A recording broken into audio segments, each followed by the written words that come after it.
Graph parabola. अब उलट बात, पहले क्या था, बॉडी पार्ट दिए हुए थे, क्या करना था, इक्वेशन भी दी हुई थी, प्लॉट करना था। अब क्या करना है, अब आपको हर चीज लोकेट करनी है। कहता है इससे देखकर इससे क्या लिखनी है, इक्वेशन। याद रखिएगा बेटा, इक्वेशन लिखने के लिए दो बातें बड़ी जरूरी है, एक ए पता होना चाहिए, एक वर्टेक्स पता होना चाहिए, बस। अब ये कौन सा वाला पैराबोला है, देखिए ये वो पैराबोला है जो पॉजिटिव एक्स की तरफ ओपन हो रहा है। इसका मतलब है इसमें जो भी आएगा वो एक्स के बारे में आएगा, साथ 4a पड़ा हुआ होगा इक्वल, और y का स्केल होगा, एक पॉजिटिव नेगेटिव y की तरफ r में, एक पॉजिटिव y स्केल होगा, यानी जो भी पैराबोला है यही होगा। अब मैंने क्यों नहीं लिखा y - k का होल स्केल, भाई मुझे पता है ना इधर x भी 0 है और k भी 0 है, वर्टेक्स के दोनों कोऑर्डिनेट्स के हैं 0 है, इसका मतलब जो भी पैराबोला होगा शक्ल सूरत ऐसी होगी, ठीक है। तो बेटा इसमें क्या चीज मैटर करती है, इसमें एक ही चीज मैटर करती है, a पता होना चाहिए। a तो पता चल गया, जो फोकस है ना इसका वेरिएबल कोऑर्डिनेट है, इसको a कहते हैं। तो a क्या है, 6 है, तो a 6 है, इसका मतलब है कि आप a की जगह 6 पुट करें, आपको इक्वेशन पता चल गई है, y = 24x। ये पैराबोला अगर इधर होता बेटा तो कोई फर्क नहीं पड़ना, सिर्फ यहां नेगेटिव आ जाएगा। ये बेस्ट प्रैक्टिस है आपके क्वेश्चन नंबर 2।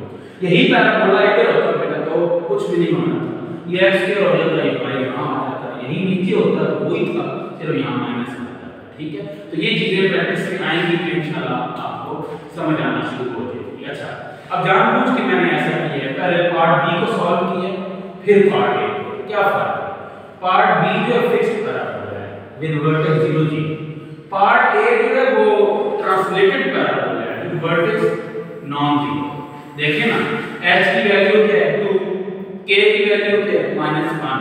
अच्छा, इसकी शेप मिलती किससे, इसकी शेप बेटा इन से मिलती है, इन से, लेकिन मिल किससे रही है, अपवर्ड वाले से।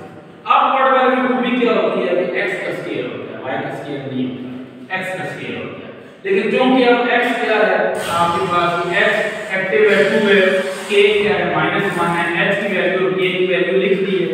अब बेटा वो a निकालना चाहता है, मुझे पता है कि इसकी इक्वेशन यही होगी, ये देखें x - h का whole square 4ay - k, heavy positive है, पॉजिटिव जा रहा है। अब प्रॉब्लम किसमें है भाई, h पता होना चाहिए, k पता होना चाहिए, a पता होना चाहिए, h और k तो पता चल गया जगह पे, h 2 है और k -1 है, डन हो गया।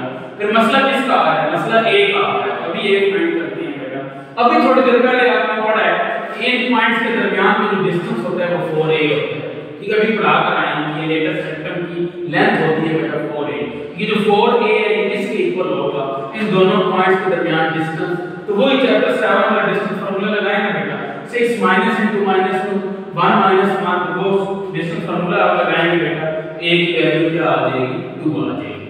क्वेश्चन है सर 4a के साथ मॉड क्यों लगाया, बेटा ये डिस्टेंस है, नेगेटिव नहीं हो सकता, तो आपने इसमें हमेशा क्या यूज करना है, मॉड यूज करना है। तो a की वैल्यू 2 आ गई, a 2 है, h 2 है, k - 1 है, डन है बेटा, वैल्यूज पुट करें आपको इक्वेशन मिल गई है।